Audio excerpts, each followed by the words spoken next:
भारत में एक समस्या ये भी आई कि पत्रकारिता में वो लोग आ गए जो कुछ और नहीं कर पाए, तो उसने पत्रकारिता का नुकसान किया जी।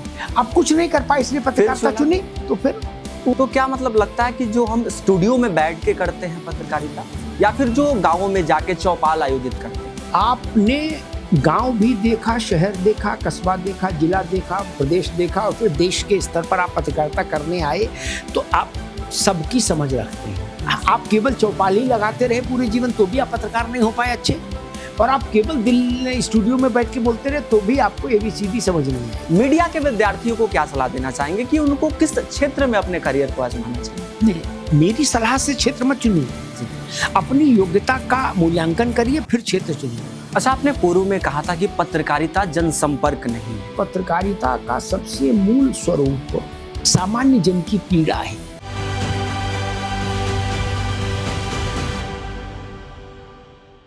नमस्कार, मैं दीपांशु पराशर। यूं तो पत्रकारिता सभी करते हैं, लेकिन कुछ पत्रकार ऐसे होते हैं जो अपने व्यक्तित्व से, अपने पहचान से, अपने त्याग से, अपने समर्पण से समाज में एक विशिष्ट स्थान बना लेते हैं। उसे हिंदी पत्रकारिता की एक ऐसी बेबाक आवाज जिन्होंने 3 दशकों से अधिक का समय सत्ता की गलियारों, संसद की बहसों और चुनावी राजनीति को बेहद करीब से देखा और लोगों को समझाया, जिन्होंने दैनिक जागरण से अपनी पत्रकारिता की शुरुआत की और फिर TV9 जैसे बड़े नेटवर्क में संपादकीय समूह में भी रहे, और आज वर्तमान में अपनी स्वतंत्र भूमिका राष्ट्रवाणी 24/7 के माध्यम से दे रहे हैं। आदरणीय सर उसके संस्थापक और प्रधान संपादक भी हैं, और इनके कार्यों के प्रति समर्पण और त्याग से इन्हें एडिटर ऑफ इंडिया का अध्यक्ष भी चुना जा चुका है, और साथ ही इन्हें मातुश्री पुरस्कार, गणेश शंकर विद्यार्थी पुरस्कार, यूनिवार्ता पुरस्कार और प्रधान संपादक के पद से भी नवाजा जा चुका है। स्वागत कीजिए वरिष्ठ पत्रकार, राजनीतिक विश्लेषक और बेबाक एंकर अमिताभ अग्निहोत्री जी का। धन्यवाद। धन्यवाद सर, सबसे पहले तो ये जो आज का समय चल रहा है, 200 वर्षों की हिंदी पत्रकारिता की वर्षगांठ, और साथ ही में ये प्रणाम उदंत मार्तंड का आयोजन, इस कार्यक्रम को किस प्रकार से आप देखते हैं? ये बहुत अच्छी पहल है जो मक्खनलाल विश्वविद्यालय ने की है, और हर पीढ़ी को अपने पुरखों के प्रति कृतज्ञ होना चाहिए, उनके योगदान का स्मरण करते रहना चाहिए। मैं तो सोचता हूँ कि आज से 200 वर्ष पूर्व भारत की क्या स्थिति थी, क्या परिस्थितियाँ थी, और उस समय ये चिंतन करना और ऐसा क्रियान्वित कर ले जाना कि एक अखबार निकालें हिंदी में जो भारतीयों के हितों की रक्षा संरक्षा करे, जो शुक्ल जी ने सोचा वो बड़ी चीज थी। आज अखबार निकालना बड़ी चीज नहीं, उस वक्त बहुत बड़ी चीज थी। तो उसके बाद आज़ादी की लड़ाई का दौर आया, तो पूरा की पूरा वो कालखंड ऐसा रहा कि जिसमें स्वतंत्रता के अभियान के साथ स्वतंत्रता के युद्ध के लिए जो युद्ध चल रहा था, उसमें पत्रकारिता की भूमिका बिल्कुल कदम ताल वाली रही। बहुत सारे पत्रकार स्वतंत्रता सेनानी हुए, गणेश शंकर विद्यार्थी से लेके, और उसके बाद के भी में कमलापत्र पाठी जी थे, संपूर्णानंद थे, ये लोग आज अखबार में पत्रकारिता भी कर रहे थे।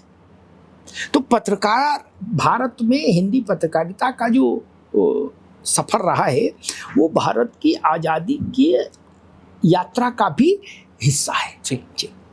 जिस प्रकार से आपने आज का कार्यक्रम देखा, उदंत मार्तंड का 3 दिन का कार्यक्रम चल रहा है, तो इस कार्यक्रम के बारे में आप क्या कहना चाहेंगे? किस प्रकार से मीडिया विद्यार्थियों के लिए ये कार्यक्रम नहीं अच्छा है? देश भर से 60 से ज़्यादा संपादकों को, मीडिया विश्लेषकों को, मीडिया जगत से जुड़े लोगों को विश्वविद्यालय ने आमंत्रित किया, और भारत भर के तमाम विशेषज्ञ लोगों को एक साथ सुनने का अवसर मिला, छात्रों को मक्खनलाल के। ये बड़ी बात है, ये चीज़, इससे उनका दृष्टिकोण खुलता है, व्यापक होता है, और जब आपको बहुत सारी चीज़ें आप करके नहीं सीख सकते, क्योंकि नहीं उतनी तो उम्र ही नहीं होती आदमी की कि हर चीज करके देखेगा, तो 7 जन्म चाहिए और 100 वर्ष का ये चाहिए, 700 वर्ष चाहिए, वो तो संभव नहीं।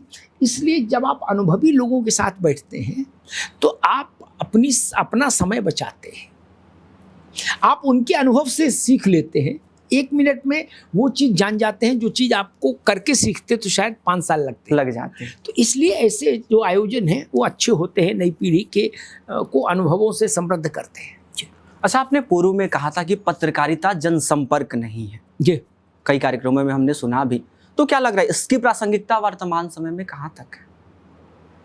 मैं समझा नहीं, मतलब किस बात की आपने बात कहा था कार्यक्रमों में, हाँ, आपके कोट है कि पत्रकारिता जनसंपर्क नहीं है। मेरा मानना ये है कि मुझसे अगर कोई पूछे कि भाई पत्रकारिता क्या है, तो मैं कहूँगा पत्रकारिता का सबसे मूल स्वरूप इतना भर है कि जो सामान्य जन की पीड़ा है, उसका संत्रास है, उसकी त्रासदी है,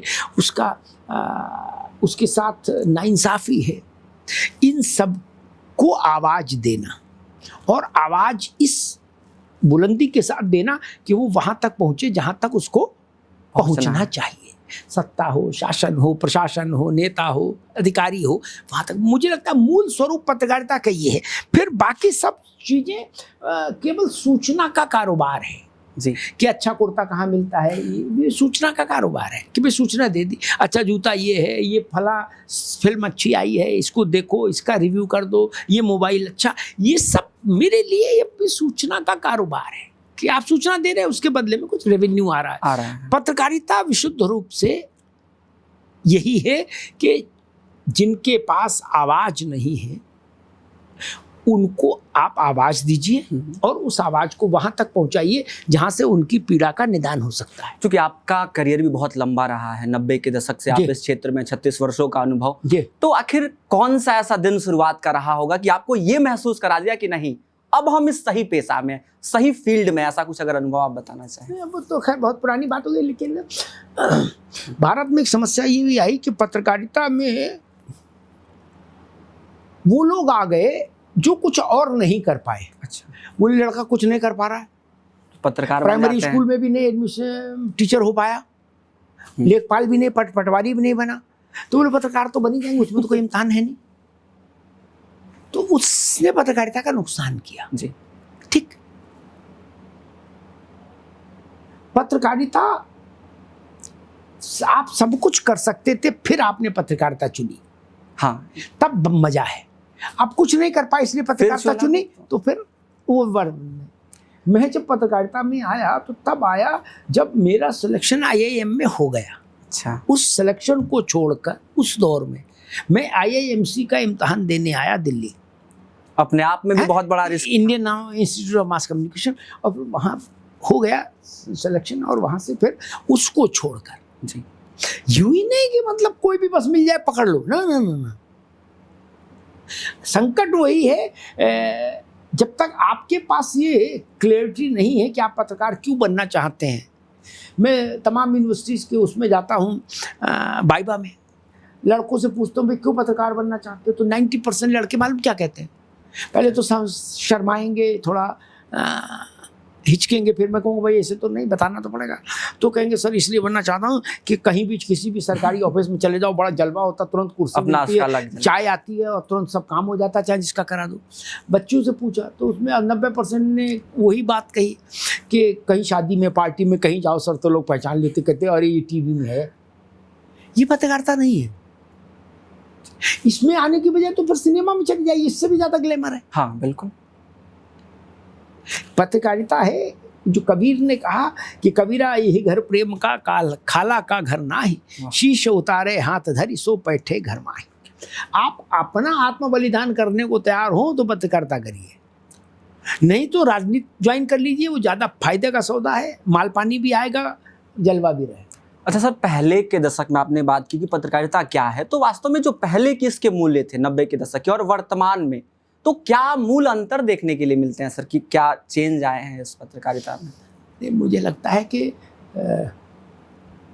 अच्छे और बुरे लोग हर समय में रहे, इसलिए मैं कोई कालखंड निर्धारित नहीं करता किसी चीज़ का कि अच्छा सिनेमा कब बनता था और ख़राब सिनेमा कब नहीं। हमेशा अच्छा सिनेमा बना और हमेशा ख़राब सिनेमा बना, हमेशा अच्छे पत्रकार भी रहे और हमेशा ख़राब पत्रकार भी रहे। हर समय जैसा समाज रहा, टकसाल तो समाज है, उसी टकसाल से पत्रकार है निकल रहा, उसी से पुलिस वाला भी निकल रहा, उसी से मास्टर निकल रहा, उसी से दरोगा निकल रहा, उसी से नेता निकल रहा, अभिनेता निकल रहा। तो जैसे जैसे सामाजिक मूल्यों का क्षरण हुआ उसका असर चतुर्दिक पड़ा, उसमें पत्रकारिता भी है। अच्छा, आपने चूंकि संसदीय रिपोर्टिंग भी की है, बहुत लंबा अनुभव रहा है, चूंकि युवा पीढ़ी अक्सर करके देखती है और जो नए विद्यार्थी आना चाहते हैं तो उनके लिए क्या ऐसा रहेगा कि किस प्रकार से संसदीय रिपोर्टिंग को करे, कौन सी सावधानियां बरते, क्या कुछ उनके लिए कहना सावधानियां की बात तो घर आप करत करता अभ्यास से जड़मति हो सुजान, रसरी आवज्जात से सिल पर हो निशान, वो खुद करके देखिए तो समझ आए। लेकिन मैं एक बात बताता हूँ कि जैसे हम लोगों ने पत्रकारिता को बहुत सतही समझ लिया। बोले मैं माखनलाल में एडमिशन ले लिया, पत्रकार हो गए। नहीं, कोई माखनलाल कोई पत्रकार नहीं बना। ये फैक्ट्री नहीं ना, बिल्कुल, कि कच्चा माल डाला तो उधर से पक्का निकलेगा। नहीं, मैदा चीनी घी डाल दिया तो उधर से बिस्कुट निकल आया, ऐसा नहीं। पत्रकार आपको खुद ही बनना होगा जी। जैसे कितने लोग ऐसे हैं पूरे माखनलाल में कि जो, या आपके अध्यापक भी, जिन्होंने भारत के संविधान सभा की बहसों को पढ़ा हो। गिने चुने ही कुछ अध्यापक होंगे, विद्यार्थी तो शायद ही कोई होगा। अध्यापकों ने भी, बहुतों ने तो सुना ही नहीं होगा कि ये क्या नई चिड़िया का नाम है, संविधान सभा की बहस। एक उदाहरण दिया मैंने, और मैं मतलब उसको समझे बिना आप भारत को नहीं समझ सकते। नहीं, संविधान के एक एक कॉमा फुल स्टॉप पर 2-2 दिन बहस हुई है। बिल्कुल, आपके पास समय नहीं, आप ये कहते हो भाई साहब ऐसी कोई व्यवस्था बता दो कि भास्कर में लग जाऊं, भोपाल में है, और मोहन यादव से किसी तरीके से कोई संपर्क हो जाए, तो इंटरव्यू हो जाए, उनका खेल बन जाए। आप इसके लिए पत्रकारिता करने आ रहे हैं। मोहन यादव ने चलो जीतू पटवारी से ही हो जाए। आप इसके लिए तो आ ही नहीं रहे हैं कि हमको कुछ अच्छा करना है, क्योंकि अच्छा करने का रास्ता कठिन है। तो मुझे लगता है त्याग तो आपको करना पड़ेगा। हर क्षेत्र में त्याग अपना चाहिए होता है। क्योंकि आप अक्सर उत्तर प्रदेश से मतलब जुड़ाव रहा है, वहाँ की राजनीति से, तो आखिर वहाँ के कौन से ऐसे फैक्टर हो सकते हैं जो राजनीति को प्रभावित करते हैं? क्या महत्वपूर्ण फैक्टर होते हैं वहाँ के यूपी के चुनाव के? नहीं, यूपी के चुनाव के फैक्टर और सारे राजनीतिक फैक्टर तो एक कैसे होते हैं। उसमें कोई, मुझे नहीं लगता कि यूपी और एमपी और अलग अलग आप उसको विभाजित करके देखिए। राजनीति एक सी चीज़ है, एक सी व्यवस्था है, और चुनाव लड़ना और चुनाव जीतना उसका एक अपना मैकेनिज्म है। तो वो कोई राज्य में कुछ, किसी राज्य में कोई एक मुद्दा बड़ा हो सकता है, दूसरे में दूसरा, लेकिन मूल मैकेनिज्म, मूल प्रणाली एक सी ही है, चाहे यूपी हो चाहे मध्य प्रदेश हो। सारे की मूल भावना एक ही है। मूल प्रणाली जी। अक्सर ये कहा जाता है कि टीवी जो जर्नलिज्म है, तो क्या मतलब लगता है कि जो हम स्टूडियो में बैठ के करते हैं पत्रकारिता, या फिर जो गाँवों में जाके चौपाल आयोजित करते हैं, दोनों में प्रभाव किसका ज्यादा होता है?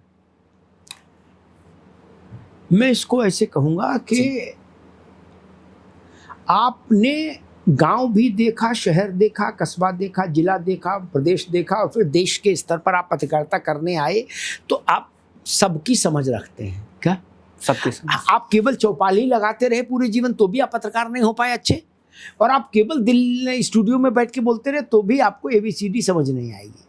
ठीक, बिल्कुल।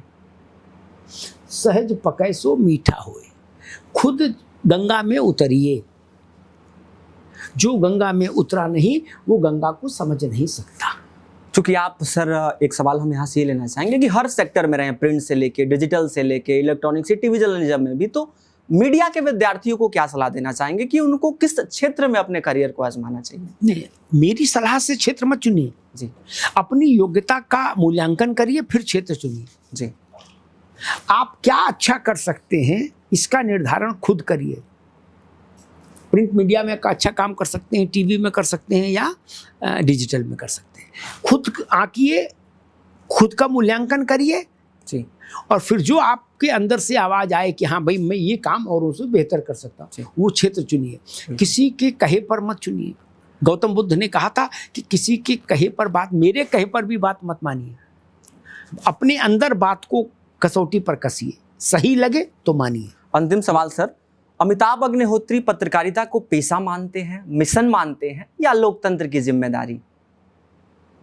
नहीं देखिए, ये इस तरह के जो शब्द हैं ना, पेशा, लोकतंत्र, ये सब, ये मैं मानता हूँ कि नई पीढ़ी का और नुकसान करते हैं। भारी भरकम शब्द। ये सब मैंने आपने अभी उसमें भी देखा कि मैंने इस तरह के शब्दों की बहुत कठिन कठिन शब्द और विचित्र और उनको अलग अलग मुंह बना के बोलना में उनकी बड़ा वितृष्णा होती है मुझे।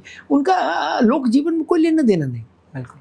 मैंने जो मूल परिभाषा बताई, आप उसको चाहे जिसमें रख लीजिए, पेशा में, मिशन में, सुपर मिशन में, मून मिशन में, चाहे जिसमें रख लीजिए। जी। जो वंचित है, जिसकी आवाज नहीं पहुंच पा रही सत्ता तक, वहां तक आवाज पहुंचाने का रास्ता है जर्नलिज्म। अब आप इसको पेशा मानिए, क्या क्या आपने बताया, उसमें से जो मन आए उस खाने में रख दीजिए। मेरे लिए पत्रकारिता इतना ही है, न इससे ज्यादा न इससे कम। बिल्कुल। मिशन और दिस और दैट, ये सब मुझे समझ ही नहीं आता। ये दरअसल उन लोगों की फिलॉसफी है जिन्होंने केवल किताबें पढ़ी है। क्या? जिन्होंने केवल किताबें पढ़ी है। मान लीजिए आपने पत्रकारिता के 200 साल के इतिहास की पूरी किताब कंठस्थ भी कर ली, उससे भी आप पत्रकार नहीं हो गए। बिल्कुल। इतिहास पढ़ने से, राणा प्रताप का इतिहास पढ़ने से आप राणा प्रताप हो जाएंगे? उनसे सीख सकते हैं उनकी चीजें। नहीं, सीख भी नहीं पाएंगे बाबू, उसके लिए भी शरीर में जान चाहिए। जी। अब उनका भाला और उठा लेंगे? नहीं ना। जो सचिन तेंदुलकर के कोच, पूरे आदर के साथ कहूंगा, वो सचिन तेंदुलकर नहीं हो सकते। नहीं। अमिताभ बच्चन का मेकअप मैन अमिताभ बच्चन नहीं हो सकता ना। जी। कोचिंग चलाने वाले आईएएस नहीं होते ना। जोर से बोलो भाई, नहीं होते ना। इसलिए इस अंतर को समझिए और स्वीकार करिए। बिल्कुल। मूल विषय है कि आपने जनता के बीच में रह के अगर पांव पांव देश नहीं देखा। एक हवाई सर्वेक्षण होता है, जानते हैं, जो नेता लोग करते हैं, बाढ़ आ गई, एरियल सर्वे बोलते हैं उसको। क्या? उसमें दिखाई कुछ नहीं देता। जहाज जब नीचे आने को होता है तो आप खिड़की की शीशा उठा के देखिए, आपको सब कुछ एक सा लगता है। मध्य प्रदेश से गुजरो और चाहे नागालैंड से गुजरो, सब एक सा लगता है। बिल्कुल। ठीक है ना। तो नेता के पास ज्यादा आंखें जो वो देख लेगा नहीं ना। लेकिन आनंद है, अपना चश्मा लगा के बैठा, बोले एरियल सर्वे कर रहे हैं। वो सर्वे जमीन पर करो यार, आसमान से सर्वे हो रहा है। वैसे ही पत्रकारिता, अच्छा पत्रकार अगर आपको बनना है तो मेरी सलाह है, पूरा देश पांव पांव घूमिए। नागरकोइल से शुरू करिए, जहां के बाद समुद्र है, भारत की सीमा समाप्त, और पूरा भारत, पूरा पश्चिम उत्तर दक्षिण चारों दिशाओं में घूमिए। तब आप जान पाएंगे कि देश की चुनौतियां क्या हैं, देश की समस्याएं क्या है, देश का आत्मविश्वास कैसा है, देश का आत्मबल कैसा है। तब आप जान पाएंगे। किताबों से बात नहीं बनती। बिल्कुल। बहुत बहुत कोई ड्राइविंग सीख सकता है किताब से? बताइए।